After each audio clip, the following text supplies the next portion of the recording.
ఈ ఆవకాయ దండకం చదువుకుంటే ఆవకాయ టేస్టు, శుచి, రుచి అన్నీ పెరుగుతాయి. తప్పకుండా రోజు ఆవకాయ తినే ముందర ఇది చదువుకోండి.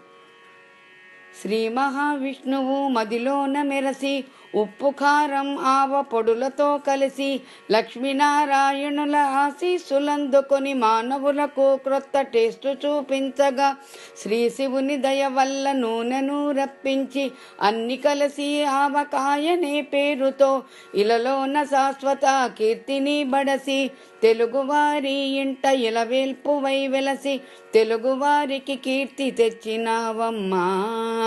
తెలుగువారికి మిగుల ప్రియమైన దాన తిన్నగొద్దీ రుచి మరగించుదాన నిన్ను మరువగలేము ఏనాటికైనా ఇంటింట నీ పేరు వినిపించునన్నా. ఊరగాయలలో నంబర్ 1 నీవు మాగాయకే నీవు అక్కవైనావు.